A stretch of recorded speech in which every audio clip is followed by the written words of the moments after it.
Hey everybody, it's Master Gallengeist here, bringing you my review of The Amazing Spider-Man issue 36.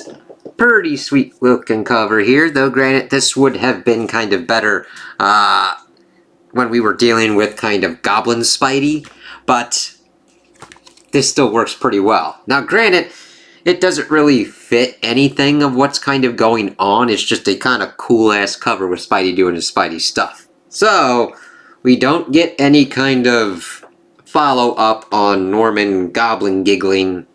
Okay, I didn't even expect myself to go that route, but Goblin giggling, haha!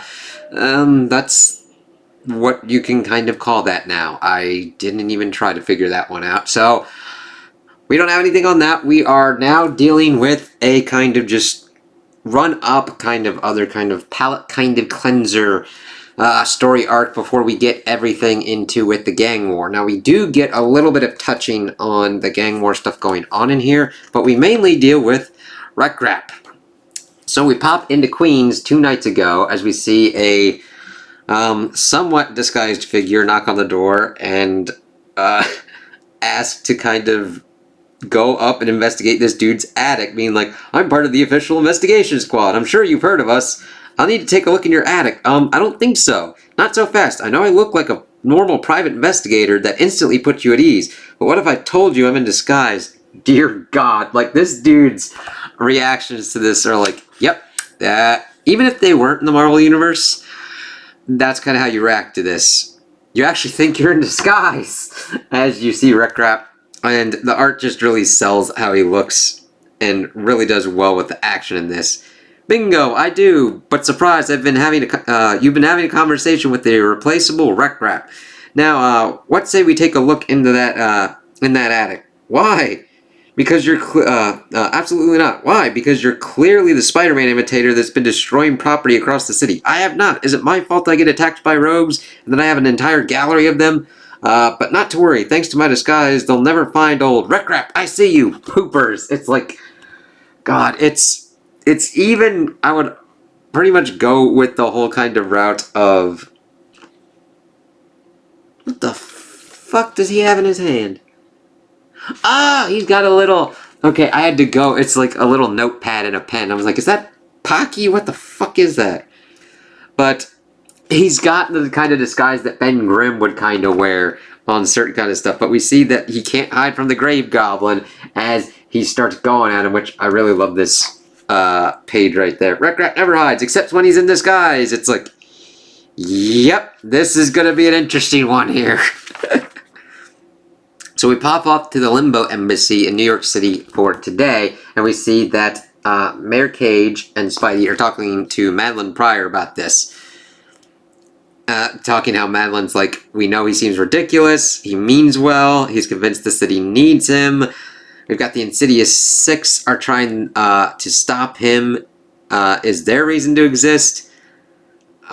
He left the embassy to fight crime. The others gave chase. You see how things escalate? Sure, but the people of New York are wholly unconvinced Limbo should have an embassy in the first place. Every time Wreck Rap and the Insidious Six make a mess, my people get upset. They get upset enough, and the election time could be bad for both of us. I'm sorry your people are scared. They're not scared, they're annoyed, and Wreck Rap is stubborn.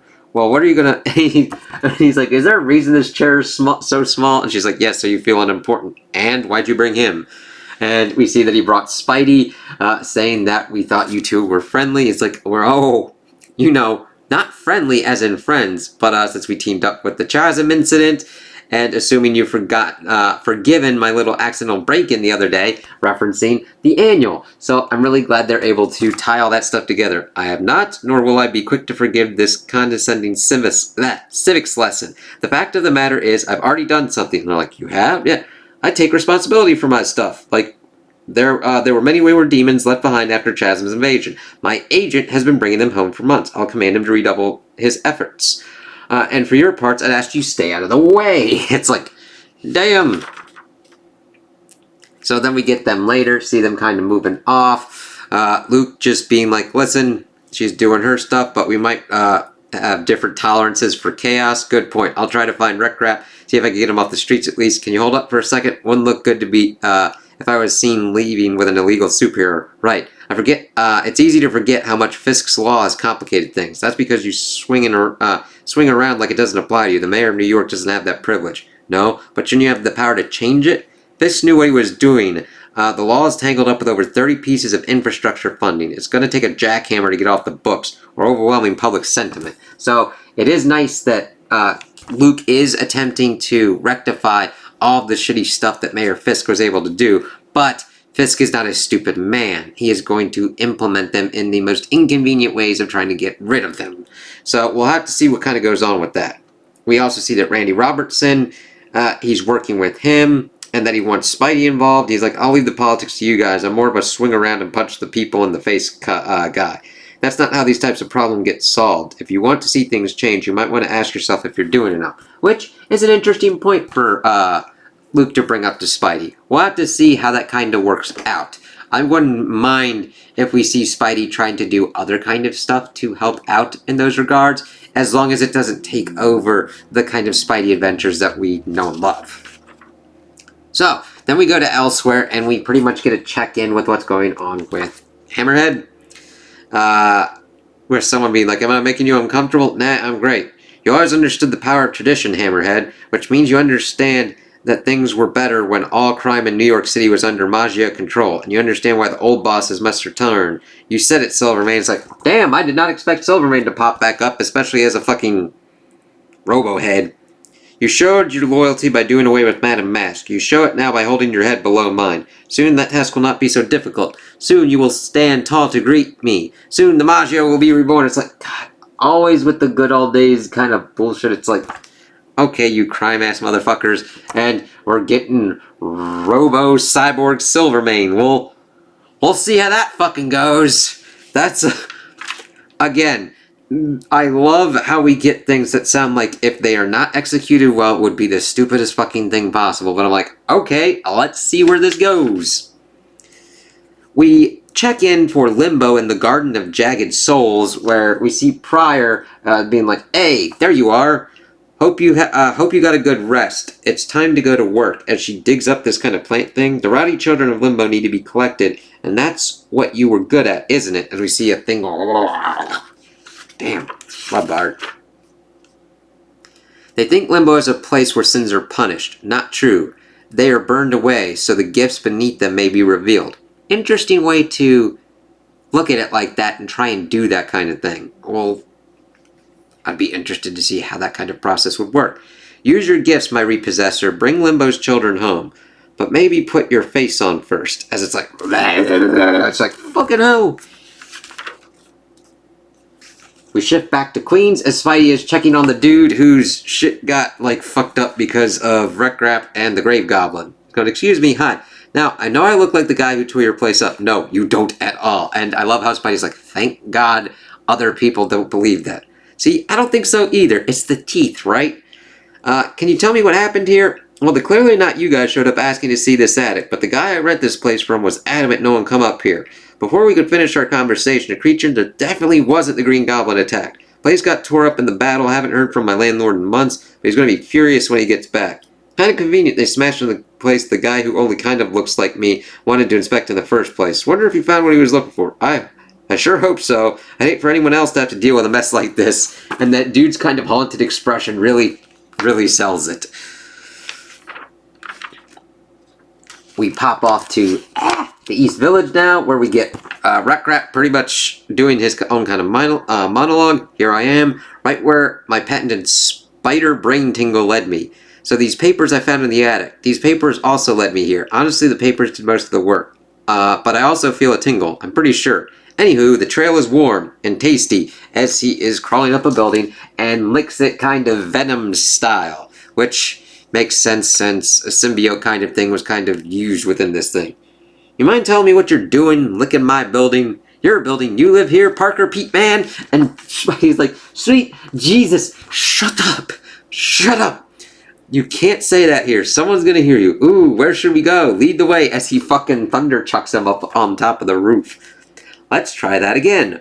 What are you doing at my apartment? What is your apartment doing on the papers from that attic? And who needs that many eyeballs? And it's like, what are you talking about? And I love it because we then shift. It's like, what in God's name are you talking about? As we see Spidey there. And then we see Peekaboo fuckface. It's like, oh, shit. As he then gets kind of attacked by the Octoball fucker.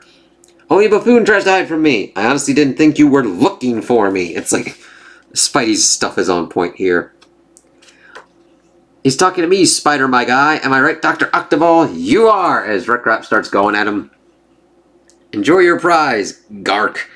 Stop it. You don't know how much trouble you're in. Both of them. And I love Spidey's, like, the annoyed kind of parent having to deal with, like, the most insane batshit shit going on. I know some of our brethren who want Wreck-Rap don't return, and I will have answers. I will have. And then he's like, what the hell? And then we see this funky-looking dude. And it's like, what? You know this guy? No, but he looks like a pretty cool dude. No! No, I don't want to go back. I belong here, fighting my enemy. The Queen disagrees. She sent me to collect you, as he gets like, kind of face thing. It's like, whoa. I think that's Madeline's guy. She sent him to take you back to Limbo. I don't think so. No thank you. Pass. Why? As we then see how it returns things to Limbo. Because that, as it essentially starts eating Octoball. No, it burns! It burns! And that page is just nuts, and the lettering and everything just fucking sells that this is not a happy process as Octoball gets eaten. I'm not going in there!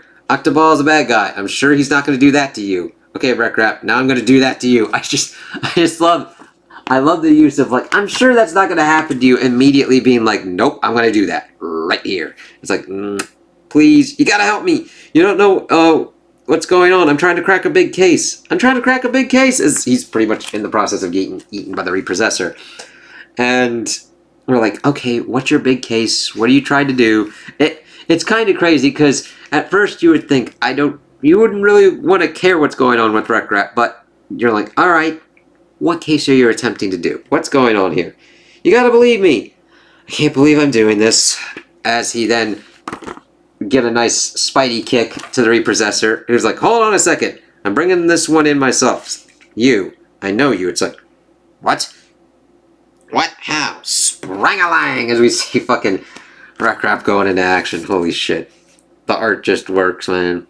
As he punts the dude off the building that we now know knows Spidey for some reason. Wreck-Rap! Come on, buddy man. We're on the lam now. Yeah, okay, but he said he knew me. Parker. It's like, okay, are we having a Ben situation here or somebody else in Limbo? So we then get a nice kind of look at them going together, trying to solve Wreck-Rap's case and figure out what's going on. So this is a kind of funny, kind of crazy comedy kind of one. Granted, we get actual kind of political stuff going on with Limbo and New York, and them trying to figure out how to deal with the kind of crazy situations. I mean, I do like it when a comic gets into it, and all of the shit that happens in New York Marvel, like Marvel New York, is just insane. And I actually like seeing the Queen of Limbo talking with the mayor of New York and be like, listen, you got some crazy ass shit going on. Can you deal with this? She's like, yeah, I got this. And then Spidey's like, listen, I'll go look for him too, since we're connected through fucking crazy ass means. So we'll see what kind of goes on here. If Wreck-Rap is actually onto something, or if it's just some kind of bullshit, but I'm hoping that something actually works out from this. And then, of course, the Insidious 6 are popping after him because he's trying to do something else. So I think this is a kind of funny, crazy-ass thing to at least have a kind of come down from what was going on with Goblin Spidey, though I hope they kind of return to that concept at some point, because that would have done well as its own kind of longer form arc. But this is interesting. I like that we got a touch in. I can't believe that Silvermane's coming back, and they're essentially trying to like bring back the old crime bosses and consolidate crime, even though Kingpin is still kind of working his own magic and doing stuff in the Hellfire Club. So we'll see what kind of insanity kind of ensues with that. So I do like the little breadcrumbs and setups and teases even within this, and I love the art style with how McGinnis does Spidey and Wreck-Rap and all that kind of stuff, and can't wait to see what goes on next. So those are my opinions on the issue. Tell me what you guys think in the comments below. If you liked it, if you didn't like it, if you agree with me, if you disagree with me. Also like and subscribe, and I hope you have a good day.